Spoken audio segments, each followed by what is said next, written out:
Son of a batch. That was fast. So I'm rocking the one house gear. I know you got a lot of stuff for us. I'm going to bring your talk up onto the screen, and I will be back in like 25 minutes. All right, perfect. Thank you. All right. Hello, everyone. I think after that cool video, I'm going to cut out a pretty serious note here, which is infrastructure is often invisible, taken for granted, and but very foundational to ultimately that we can build anything of value on, right? So welcome to today's keynote, where we'll discuss the underlying data infrastructure that we all need to be successful at our MLA projects. To quickly introduce myself, I'm Vinod. I currently work at a startup I founded, One House, bringing truly open and, as Dimitri's shirt said, wicked fast data lakehouses to everyone. My background is largely in distributed systems, databases, data lakes. I have been part of the data platform teams at Uber, LinkedIn, and where we built some earliest lakehouse tech, Apache Hudi. We'll build the world's first data lakehouse, and continuing to work on areas like Apache Stable to bring more interoperability to the space. And with that, let's dive into the talk. This talk is broken up into sections, each progressively going deeper into specifics. But let's start by just broadly exploring where things are today, right? This diagram is about like a year old, but I think it does a pretty good job still of capturing the different stages of adoption for different all these like technology pieces that you hear around AI ML. As you can see, like for example, GenAI is in the innovators, early adopter groups, and it's kind of like rising through the ranks pretty fast. So the key takeaway is you can see there's a huge number of supporting technologies for these different use cases. So it's going to be like very important to consider what technologies you have, fully understand them, what your team, skill sets on your team to do stuff with these technologies, and what you can acquire and learn, and what you need to learn to build out AML products. So why does all this diligence help us?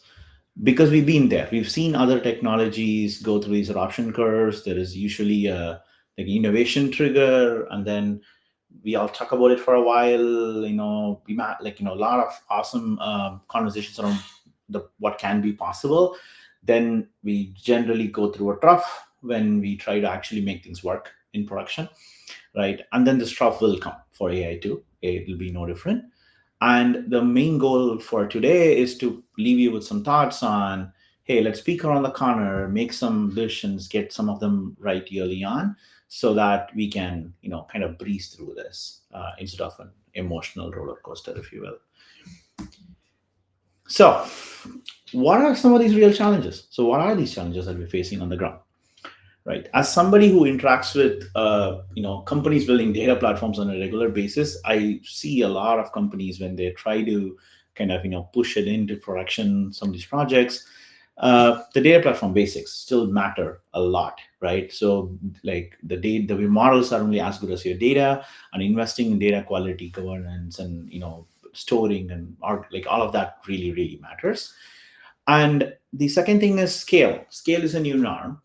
And there are like new data volumes, right? Like the data that wasn't previously consumed in a certain fashion are all being now consumed to explore new use cases. So you need to really think through scale very early on in your vision today.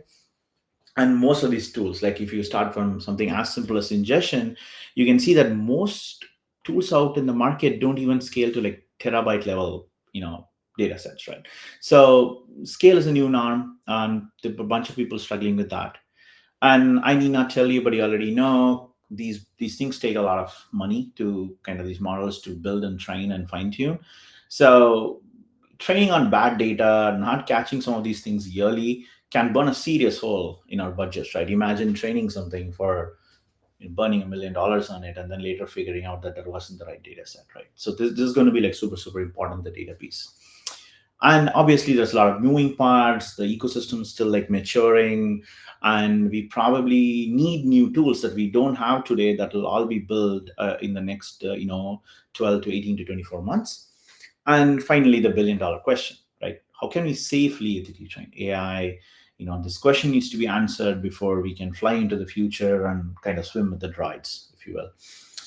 So, with these challenges in mind, let's zoom into just this one aspect in this talk, which is the underlying data platform. How can the choices that you make there can make your life simpler? This is a pretty short talk, so I'm going to cut right to the chase. And these are some battle tested design principles that I've seen companies succeed with. And for one, get your data on structured or unstructured or what have you on top of cloud storage. Make that your source of truth, and make that data interoperable with any warehouse, lake engine, MLA framework, anything.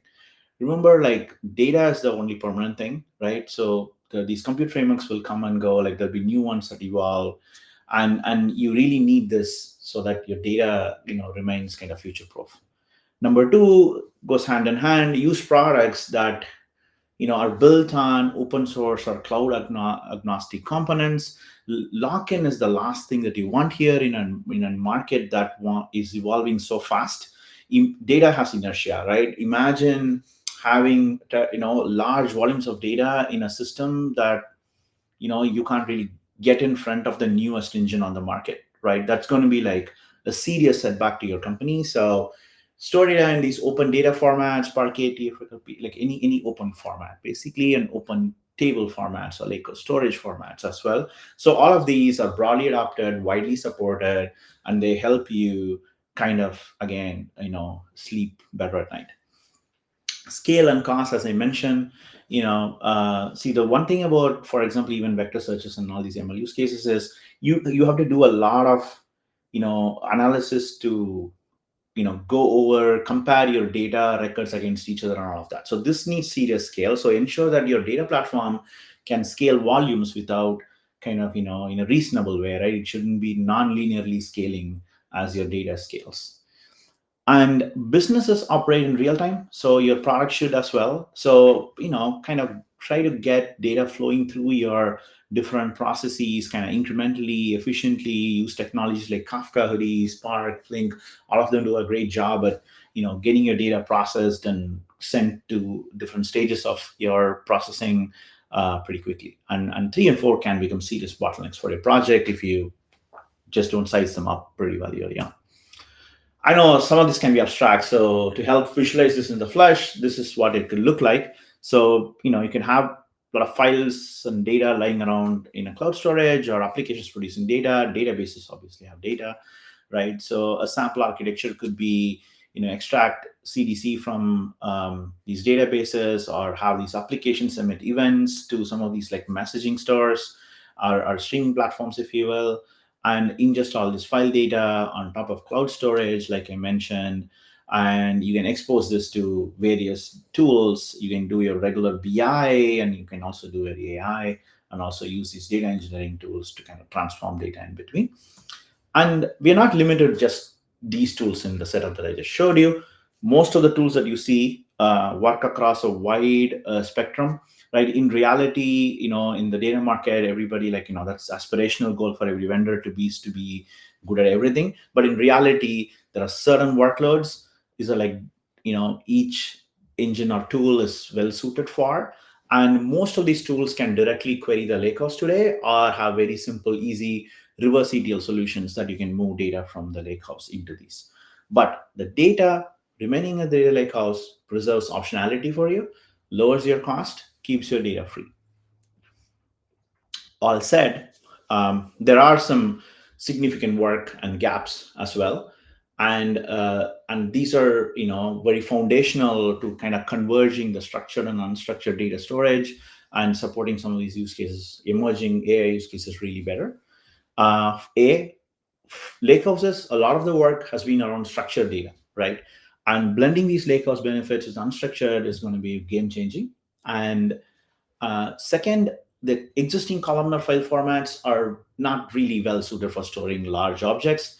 And we need better file formats for serving short lookups, point lookups, model serving, indexing, these kinds of things in the lakehouse. So these are emerging. So you can see that there are foundational innovation happening in the space around this as well.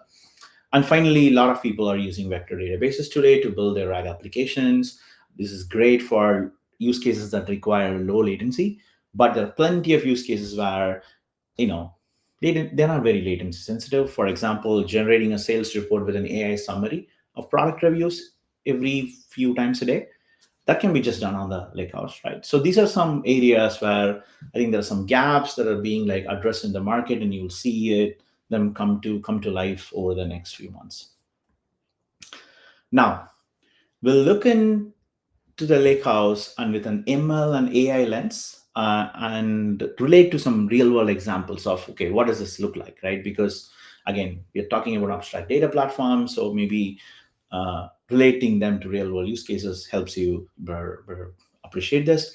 Let's start with ML. Many of you are already familiar with these use cases. Feature engineering, we join a ton of data from different sources, transform them, build features. So evaluate. Once these features are built, we take them, we train them against training data. We build our models. Finally, we serve the models where you feed them real world input and make predictions. So for example, at Uber basically takes exists new rides are requested, it predicts an ETA, right? Stuff like that. I've seen the data lake model actually do wonders for these workloads, going all the way back even to 2010s at LinkedIn, where we built all these like ML-driven recommendation products that you see. People you may know, job recommendation of jobs and content and all of these things, like on the lake, basically, right? So the great thing about using a data lakehouse model for this is scalability. It comes with the lakehouse economics. It brings you the cheapest storage, the most scalable, the most horizontally scalable compute and storage. So you can like crunch a lot of data very cost effectively and bring the best tools for your data, right? So so oftentimes again, in a rapidly evolving space like this where innovation is happening, you need new tools. So you need the ability to be able to build where there's a gap, and as well as bring new tools and try them out on your data. So this model is really great for that because it's built on so much of open source software. Centralized data repository. So again, like there's a single data repository, source of truth for your data that you can go back to and retrain models. If you get some downstream model wrong, you can go rebuild them again, rescore them, all of that. And it ensures data quality, right, by design, because you can streamline your data architecture in a way that it doesn't it can make like bad data not get into your models and stuff. So a more recent case study comes from Uber, where back in the day, where we built like a really large enterprise data lake, and it powered a lot of the feature engineering that we did to build products like Uber Eats, like I mentioned. So as the data changes, for example, we need to keep the models up to date, and so that's actually one of the reasons why we built the Apache Hudi project, to sort of help us build these incrementally. As the data changes, we're not rereading and rescanning the entire data set. We can a table changes, we can efficiently compute the changes to the features in an incremental fashion, right? So now let's dig into the current crowd favorite, I guess, which is GenAI. I'm sure many of you are users for some of these use cases already, like content generation, and a lot of us are probably using GPT and the like. And obviously, at the core of it is a search problem, as you all know. And there's a lot of interesting applications being built, right, using this, which can range from virtual assistants to content generation tools to even I think you can even make a movie out of this technology today, right? So let's actually spend more time on the technical underpinnings of this. So what does a outline of a typical GenAI app look like, right? So core to the understanding this is understanding this thing called vector embeddings. So it's a pretty much a simple concept where you have a lot of data, you just map them to like a vector, like a series of sequence of numbers in a n-dimensional space. That's where this embed, like by talking to an embedding model, then you have lots of data with their own embeddings, and you use some similarity search to find relevant objects, and kind of then all your prompt engineering everything kicks in, and you can build your RAG application. So the key component of this is a vector database, which can be used to store and serve these vectors, right? And like there's some, again, like some very cool use cases that can come out of this, right? So if you're building something like this today, here are some of the common challenges that we've seen people run into as organizations, start to play with their RAG applications, but then they want to actually productionize it at the full scale of their enterprise data. First, you need to integrate this new data type. Vector embedding basically is a new data type. That's basically what it is. You need to integrate this with the existing stack, right? So they should be a native part of the data stack. You need to get all the same benefits of storage, compute separation, update management, and all of that. So there is like a bunch of work going on around that. So, but this is something that people we see ask for a lot. Number two, the single source of truth that I keep talking about. Many companies today currently use a lot of different vector databases, right? If you have a lot of data, you have like different instances of these vector databases, which is fine. But the thing is, these vector databases are pretty much like your old DP databases, right? They're purpose built systems for low latency querying, so they're not interoperable with each other, and you can't fit all of the data into them. So many companies end up slicing and dicing and have a hodgepodge kind of data movement of these vectors across different vector databases. So, but vector embeddings, these need the interoperability freedom, just like other parts of your data, right?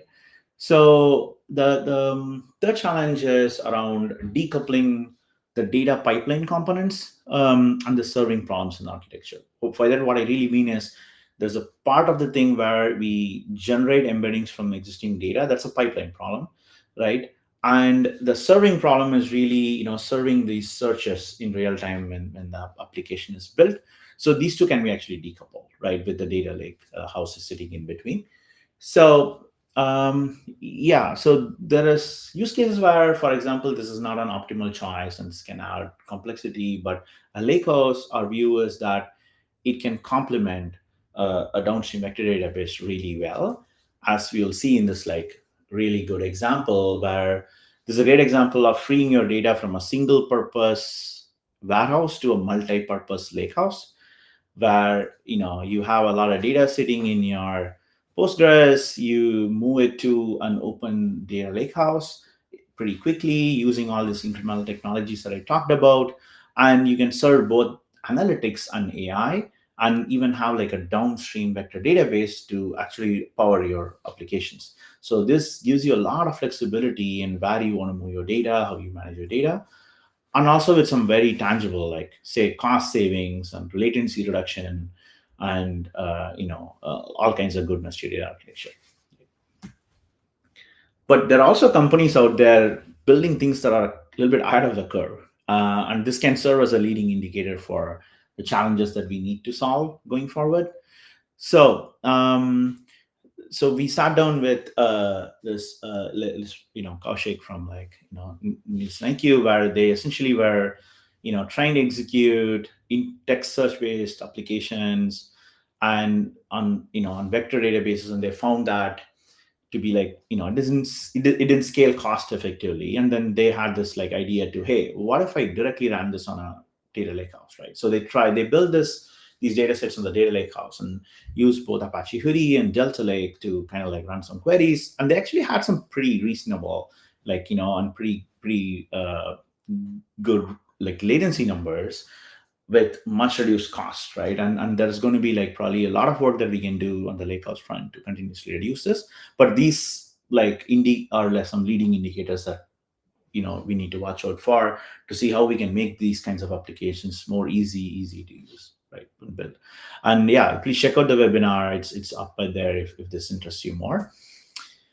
And we've been constantly building to make these simpler to achieve as well. So to this end, this architecture that I just talked about, we packaged it up into like a simple managed pipeline where we can automatically generate these embeddings from any of your data sources, and kind of like you can store them on the lakehouse. You get like DR and all this data management pain taken out, in a very simple way. To finally, in summary, I'm not into catchphrases, but this seems important. So in like the takeaway is the lake house is your bakehouse for AI ML. If you are have reasonable, even medium scale data, you should consider making this the foundation of your data infrastructure. And if you're building for AI and ML, please focus on your data as well as the underlying infra. Build on lakehouse object storage, use cloud storage, build an open data architecture. Make sure your data can be brought to any engine that you want, any compute framework that you want. Deliver data faster, quicker. It generally helps your entire organization be more productive because things change and it gets reflected very quickly. And consider cost and scale very early in the pipeline. Use incremental processing and scale your processing needs as you go. And with that, I think we are at the end of our talk. And thanks for tuning in. And let me see if we have some questions. Oh, yeah. I'm sure there will be. I have one, big one, before we jump into the chat, because it's about 20 seconds behind real life. You mentioned how, so there was that like the funny GIF or the design on how everybody just saying the words AI gives you budget today and then tomorrow it's going to be scrutinized. Are there Yeah. things that you have seen that can really save money when dealing with AI applications and like the data lakes? Yeah. So a key thing that we see is just the cost of vector embedding generation, and that's so. For example, let's take a great example. You have a note taking application that you're like constant people are writing into, right?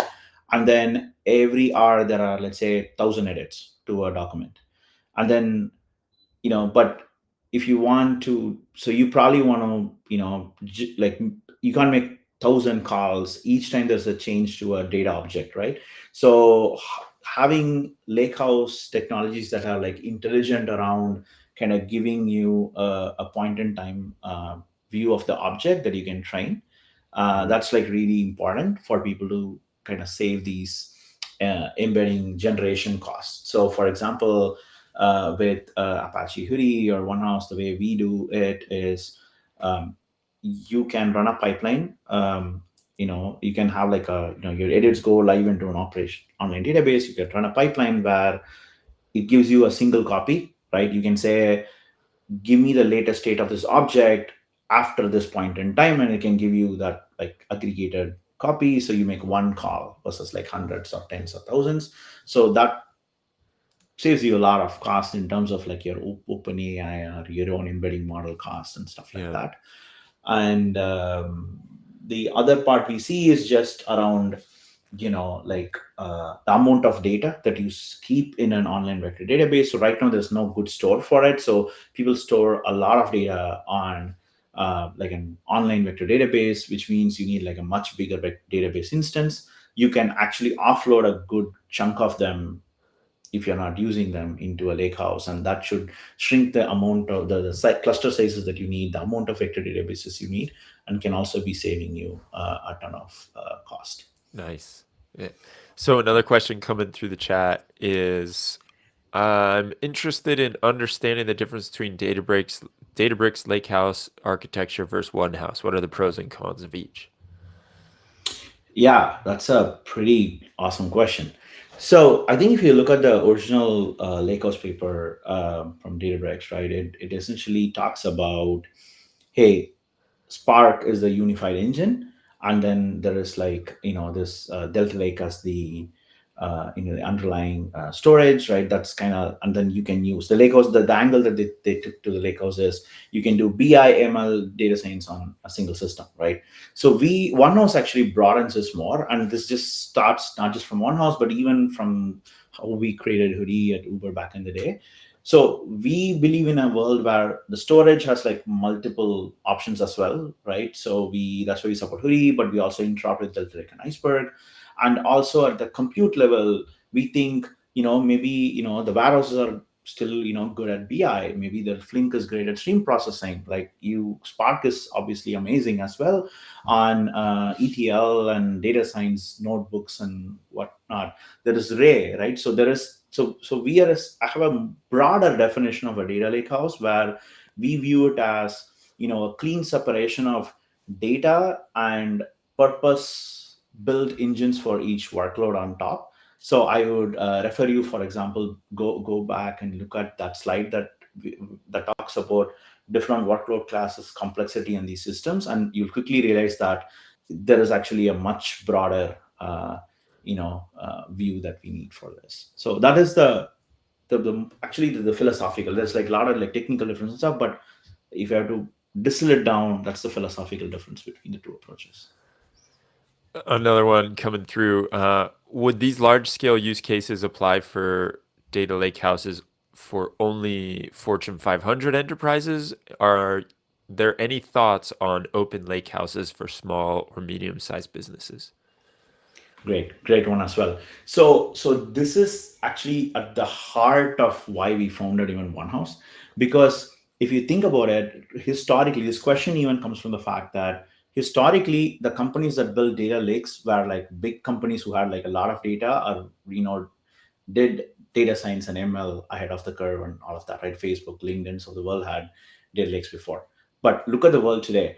Everybody's building data science, ML, AI. So you need one, right? First reason. So if your company is going to do one, and I think right now you see that data science, ML, AI is not restricted to just Fortune 500. It's kind of like a common mainstream thing that we do as an industry. So you need one. Number two, the main impediment to actually getting a data lake house is actually you have to tinker and like integrate a lot of open source projects to get it up and running, right? It's not like 4 clicks that you go into like a Snowflake BigQuery and then you have things up and running, right? So this is the big gap that we see in the market when we started OneHouse, is that there's this bipolar disorder in the market where you either get like warehouse with proprietary technology and ease of use, or you get like scale, you can support multiple use cases, you have open data and all of that, but you need to go build it yourself, right? So this is basically where we are trying to bring that ease of use as a managed service, while and then now people, and the goal is you should pick a data lakehouse as the default data architecture. Even if you look at what execs from the large data vendors or cloud providers are saying today, they're all like using different terms. Some may say table format, some may say lakehouse. These are all like marketing things. But at the end of the day, everybody's kind of actually aligning and agreeing that this is the most robust data infrastructure or underlying data platform choice that you can be making today.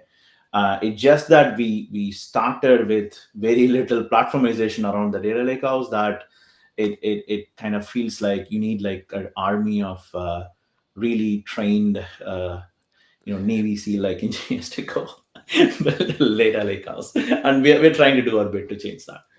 Incredible. Well, thank you, man. Thank you so much for everybody. There's a few more questions that came through here, but we got to keep rolling. I'm the timekeeper today. So I really appreciate you coming on here, Vinod, and doing this. Hopefully, you enjoyed my video at the beginning. We are Yeah. going to drop your slides onto the description once we put this live so everybody can go and see it. If you want to share the link with me before then, I can drop it in the chat too, because a bunch of people are asking for it. So thank you, and we'll keep it cruising. All right, sounds good, and I'll go check out the other questions on the chat as well. All right, thanks for See ya. having me. This was fun.